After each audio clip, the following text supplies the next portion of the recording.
السلام عليكم ورحمة الله تعالى وبركاته.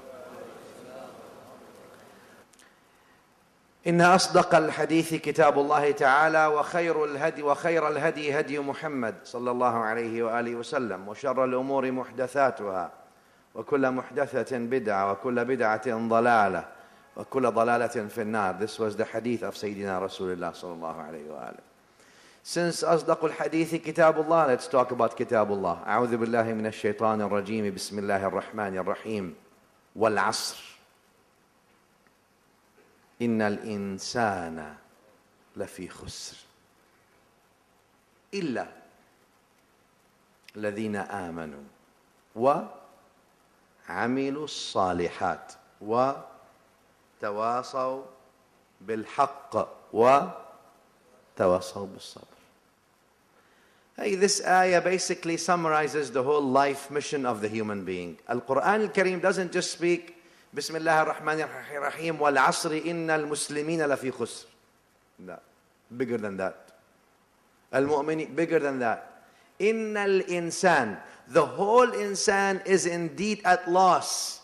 Yani otherwise, you're wasting your breath if you're a human being. Generally, you're wasting your life if you're a human being generally. Most people spend their whole life in a spiritual coma. They're lost. They don't know where from, where to, and why. Huh? These are questions that must be always asked so we understand where do we fit in this frame of dunya. طبعا الأنبياء gave us the answers. Where to, where from, where to, why. لكن القرآن الكريم comes to say بسم الله الرحمن الرحيم والعصر إن الإنسان لفي خسر. The human being is indeed at loss, in total absenteeism. Doesn't realize. But there's an exception. Who can figure this whole question out? إلا الذين آمنوا. But not only آمنوا by itself. وعملوا الصالحات. Not only وعملوا الصالحات. وتواصوا بالحق وتواصوا بالصبر. And those who surrounded around the haqq, they believed, they did good deeds, and they allied themselves around the truth, the haqq. But not only that, Allah ends the ayah by saying وتواصوا بالصبر. Haqq and sabr. Why? Okay, I understand I have to believe. I understand I have to do good deeds. Amal salih. I understand I need to be with the haqq, not with the batil. What does this sabr have to do with the whole business now? Huh? What is the business of sabr? Of being patient with all these things. It is very simple. If you are around the haqq, haqq usually is unpopular. And therefore, you're going to need sabr to remain on the haqq. Without patience, there is no way you can be with the haqq. Those who are impatient are not with the haqq. For haqq requires sacrifice. And sacrifice is painful. And painful sacrifice requires sabr on the command of Allah. That's why when Ibrahim alayhi salam saw the dream, he put his son forward. Don't you think that requires tawasaw bil haqq? Both of them, Ibrahim and Ismail, and then tawasaw bil sabr. One who became patient on doing what he had to do, and the other one who was patient on receiving the order of Allah. Ya abati fa'al ma tu'mar. Oh Father, do what you were ordered to do. Satajiduni insha'Allahu minas sabirin. You will find me among those who are patient. It is not important or as important to know how many children did Al-Imam Al-Hussain radiyallahu anhu had.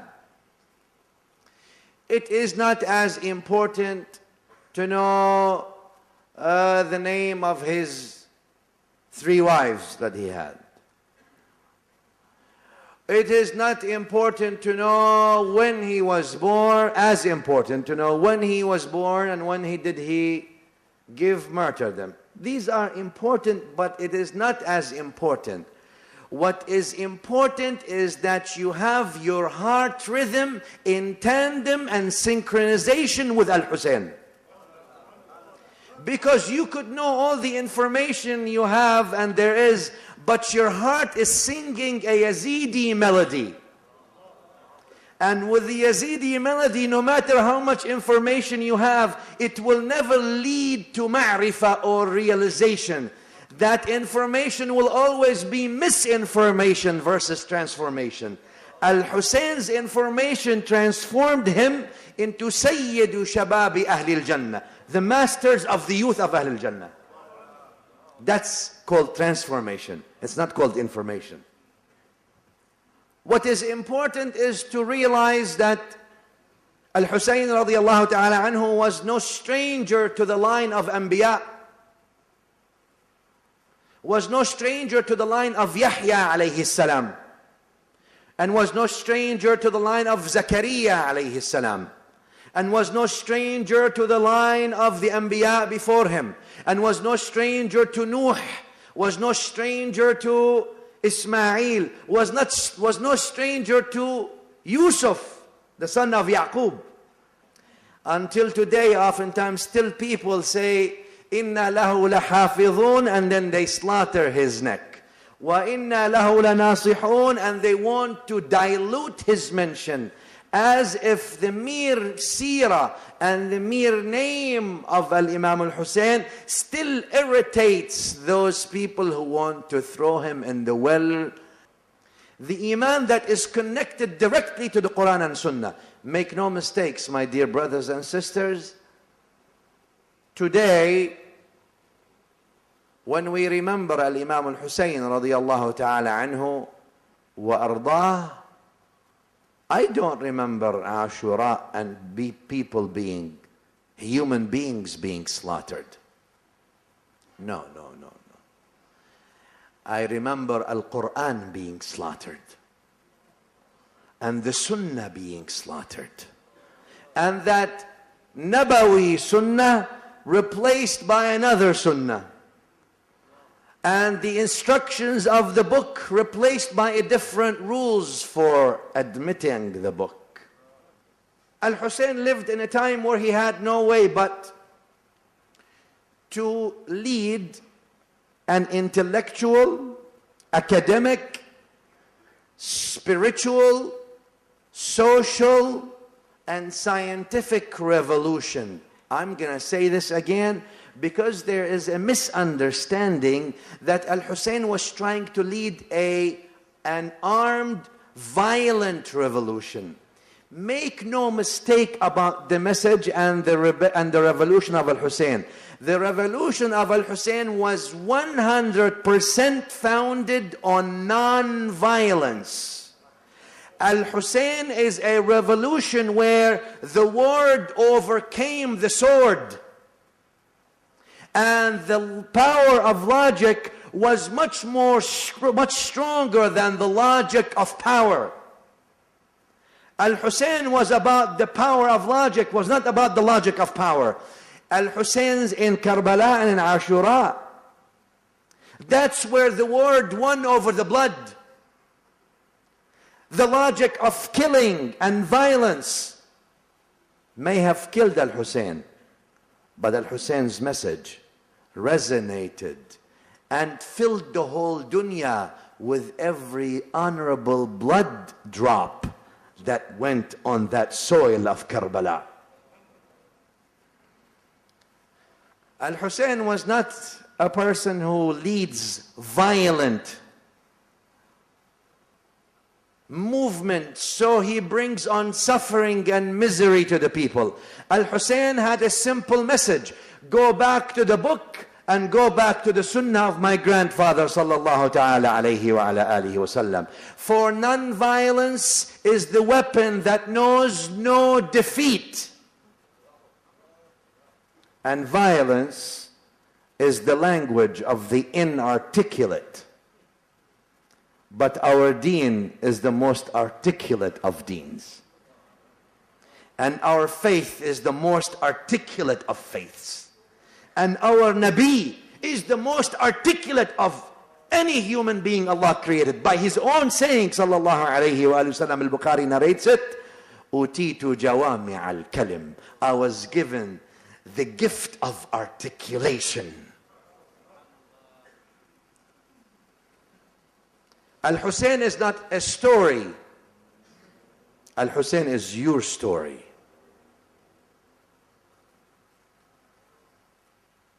He lived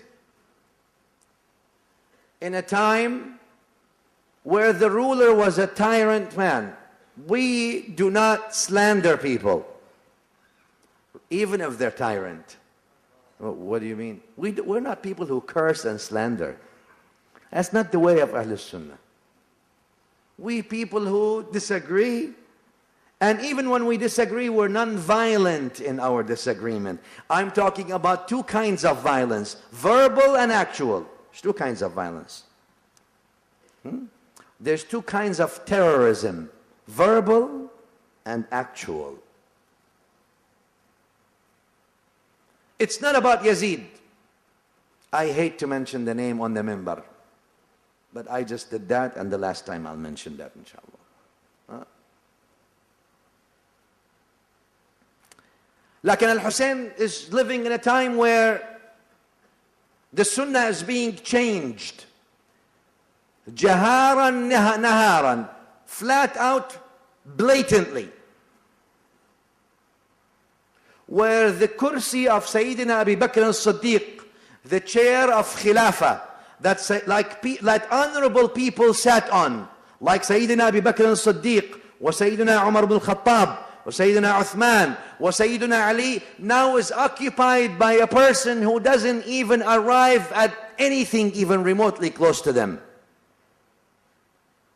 Where people's freedoms and civil liberties were rolled back, so you can't even say, and if you were to dare even to mention the Sunnah, if you were to dare to mention the Sunnah of Rasulullah, the Sunnah, then you are subject to being killed. The hadith fil Bukhari, Abu Hurairah radiallahu anhu tells us that if I tell you what Rasulullah sallallahu alaihi wasallam tells me, they will kill me.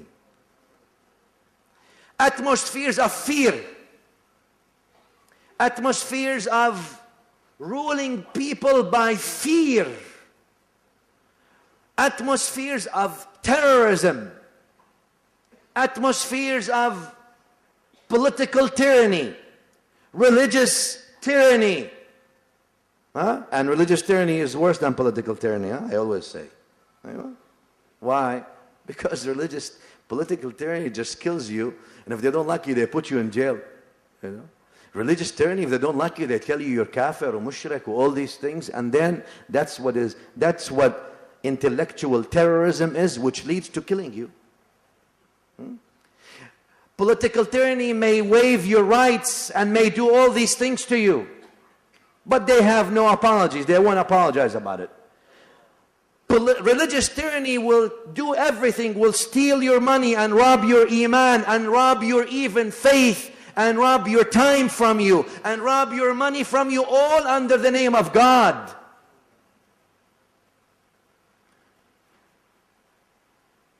That's right. That's why Al-Imam Al-Hussain had to stand for the Risala. It's not simply because of a political tyranny only. No. It is because of this unholy matrimony that gathered political tyranny with religious tyranny and put the Quran and the very Sunnah under siege and replaced it by a parallel Sunnah and a parallel deen. That's why Imam Hussain had to stand. It's not because of a chair that someone like Yazid sits on. It's not because of a might or a political influence that Al-Hussain was seeking. Al-Hussain doesn't need to be seeking political influence. Al-Hussain has a heart influence directly to every believer. There is no need for him to be liked by a political group versus the other, because Al-Hussain's love is in the heart of all the mu'mineen, from the beginning till the day of Qiyamah, and in all the malaika who love Al-Hussein, and all the awliya Allah salihin, from the human beings and the jinn and the malaika and the trees and everything that Allah created has that love for Al-Hussein. Al-Hussein doesn't look for a couple of pieces of wood put together to form a chair. Al-Hussein looks to restore the message of his grandfather. Al-Islam did not send people a message to be humiliated. Al-Islam did not tell people you need to live on your knees in life. No. Islam wants you to stand up on your feet and look up. You're a mu'min. Al-Izzah to you after Allah and His Messenger. Al-Islam did not come to enslave people under the name of politics or religion. Religion came not to enslave people. Religion came to free people.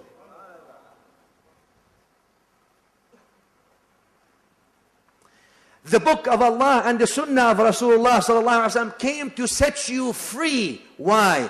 Because came to increase your knowledge, and knowledge sets you free. Those chains and those metals, shackles that they put around Imam Zayn al-Abidin or Imam Abu Hanifa after that, or other Aimma, or these people, those shackles that they put around the neck of Zayn al-Abidin after they massacred his father, those pieces of metals and those chains that were of iron, those are medal honors for humanity to come. They're medals of freedom, and medals of dignity, and medals of sacrifice. Don't ever think that shackles can enslave the minds of the free. Don't ever think that chains can enslave the soul of the pious and of the awliya of Allah subhanahu wa ta'ala. All the chains in the world will never be able to even set a limit to them. They tried to silence Al-Hussein through media terrorism at that time. So the establishment media, they had to call him names. And then one day that did not work. They had to kill him. Allah sent the message and then took the oath on those who follow the messenger sallallahu alayhi wa sallam, that they try to restore this deen to its original way of the Quran and the authentic sunnah.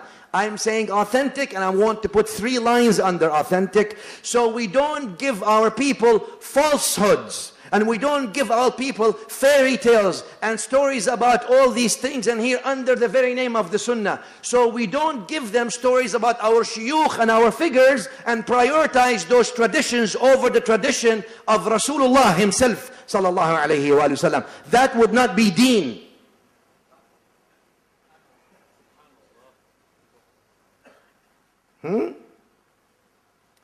That would not be deen. That's a deen they made. That's the parallel Yazidi deen still. The deen is when Allah says something or Rasulullah sallallahu alayhi wa sallam says something, that's the end of discussion.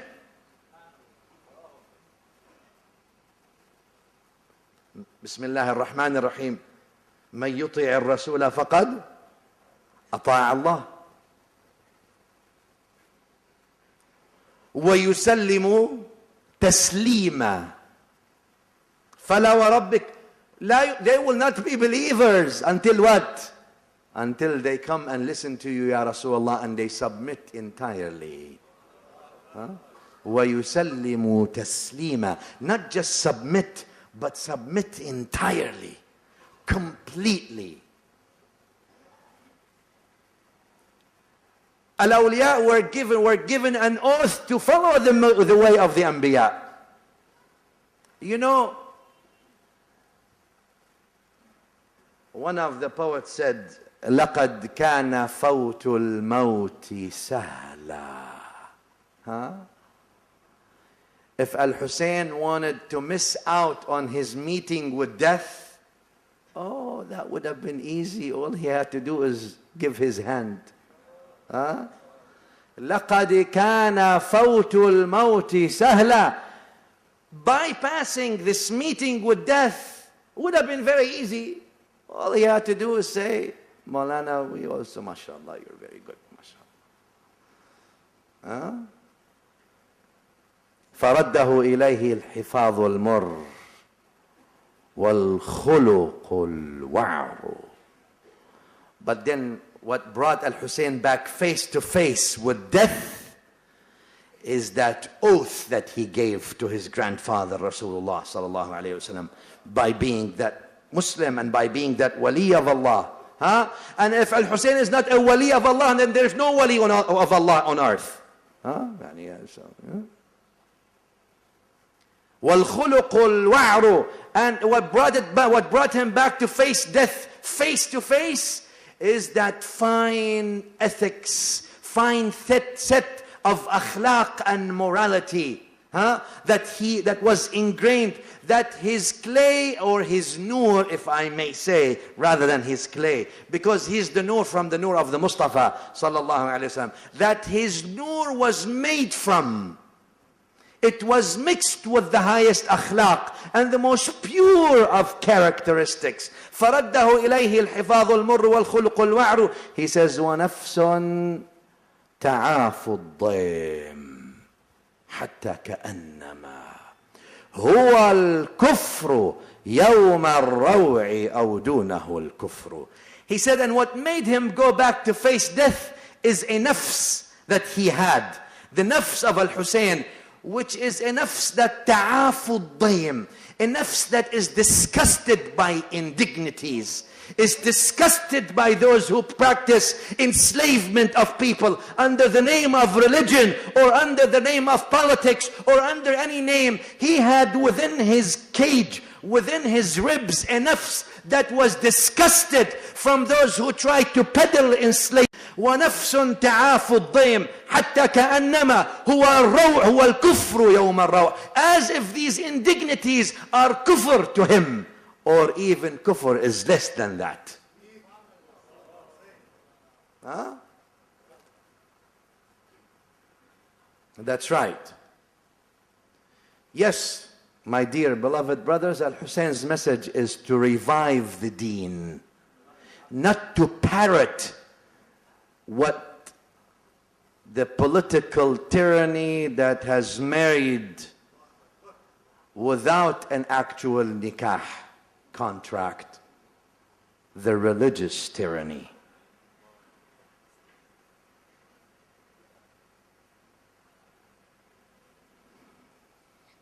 It's a message to revive the deen, to polish all these chains off, dust all that things that they tried to put on the book and the authentic sunnah, so you don't see the book and the Quran and the authentic sunnah. You see what he said and what she said and what he wants to do and what the other wants to do.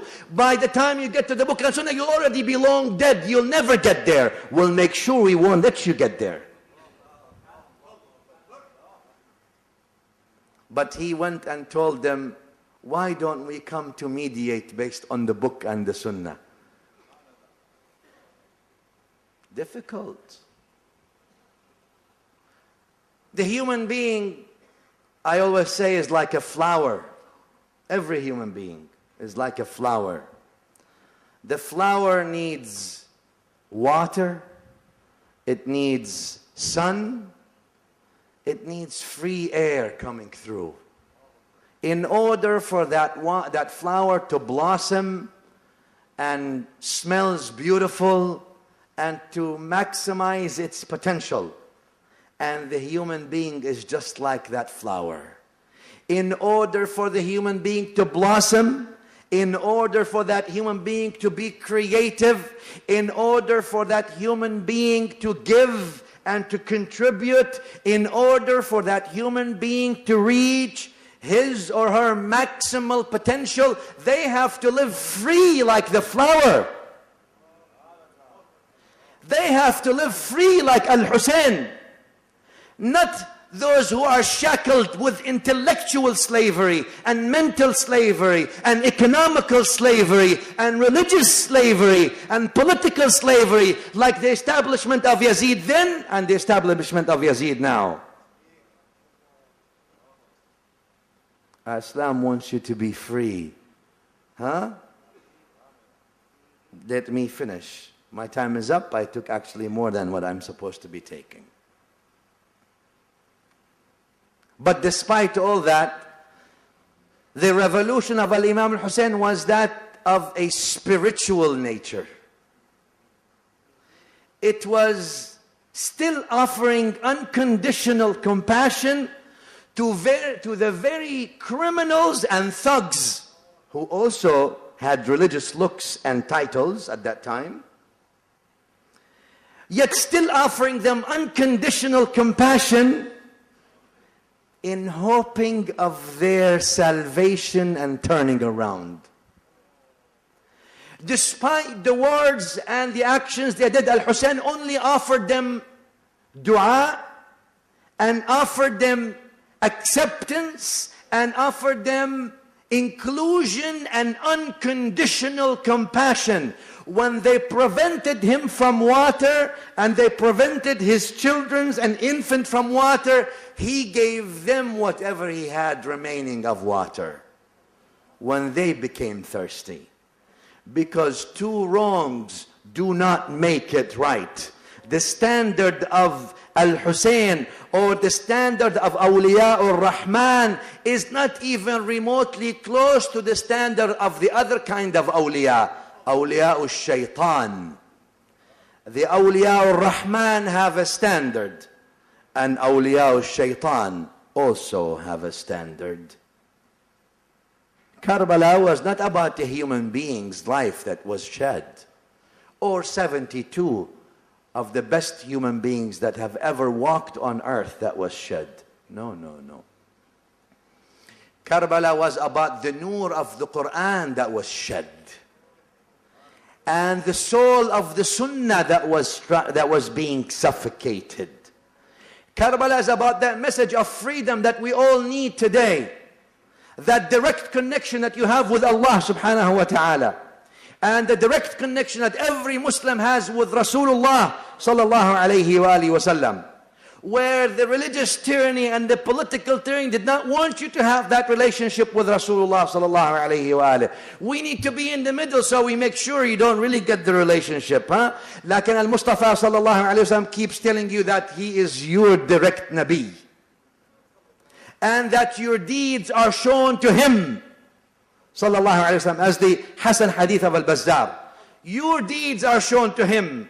And that when you send him, anyone directly, you send him a salam, he sends you salam back. Directly to you, there is no mediator between you and him.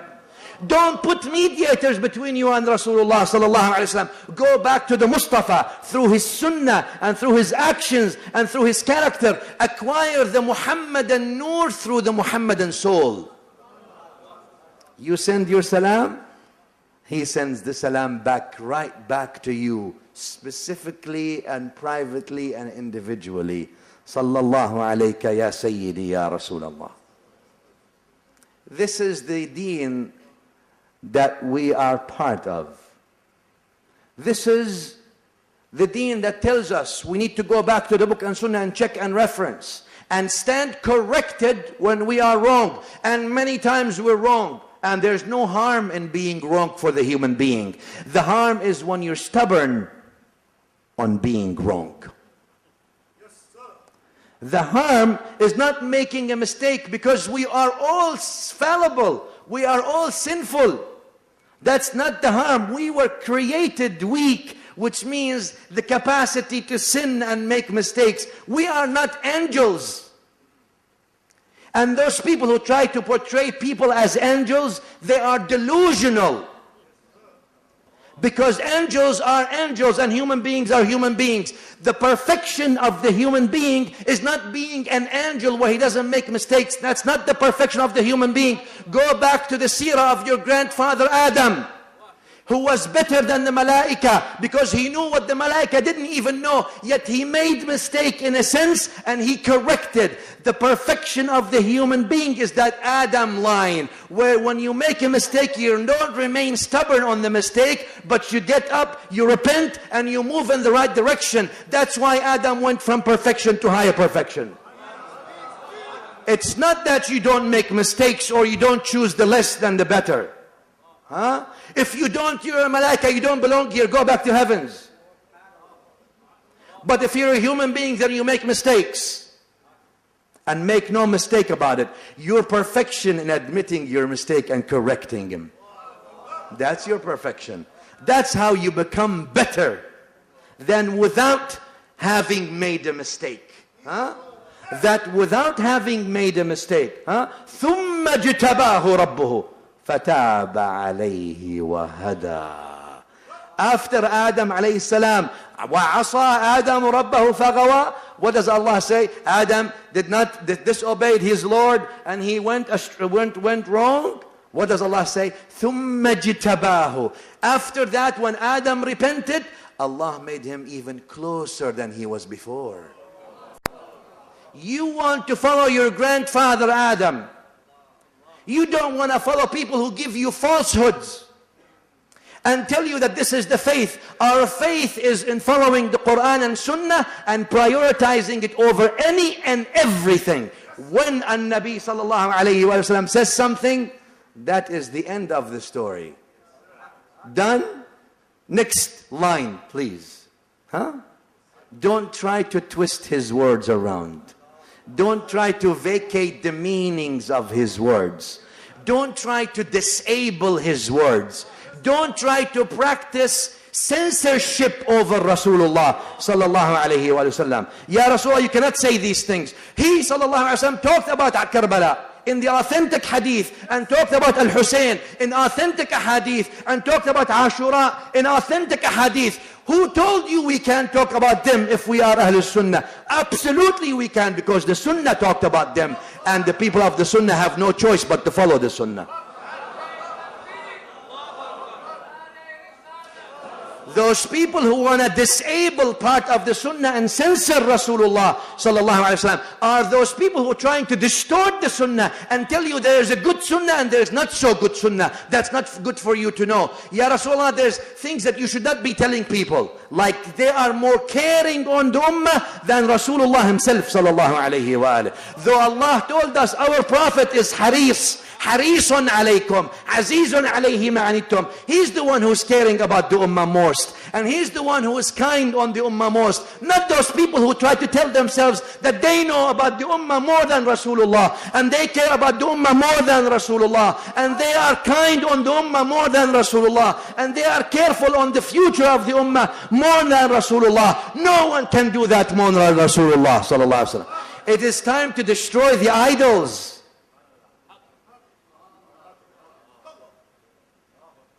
of the political tyranny and the social tyranny and the religious tyranny and the industrial complexes in each tyranny. When we talk about Imam Hussain today, radiyallahu anhu, we're trying to follow the sunnah of his grandfather as we were instructed. Proof, take these ahadith away from the sunnah so that they're not the sunnah. As long as they're there, they're the sunnah and we have to follow. You should not blame us for talking about Al-Hussain wa Ahlul Bayt, because one should not be blamed for spreading the hadith and the sunnah of Rasulullah. The one who ought to be blamed are those who hide those hadith of Rasulullah.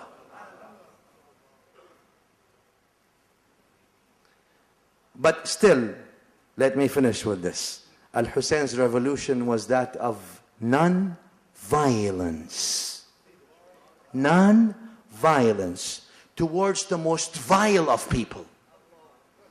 Non-violence towards the most thuggish of people. Al-Hussain proved to us in Ashura and in Karbala that the power of logic overcomes the logic of power. That the power of word is much more overcoming than the power of the sword. And there's a big difference between word and sword. We're people of the word, not people of the sword. We're not people of terrorizing other people, even if they don't believe in our message. We're people of word. Kalima tayyiba. Word. Iqra. Word. I leave you with these thoughts. And talking about this topic is long, and we need to examine ourselves and where we stand and examine our hearts. And having talked about Ahlul Bayt, I don't want to also forget, otherwise, so we talk about As-Sahaba radiallahu anhum ajma'een, all of them, all of the Sahaba, from 1 to whatever the last number is, from A to Z, we love them all and we glorify them all. Radiallahu ta'ala anhum, all. So we don't leave space for the merchants of venom. You know what I'm talking about.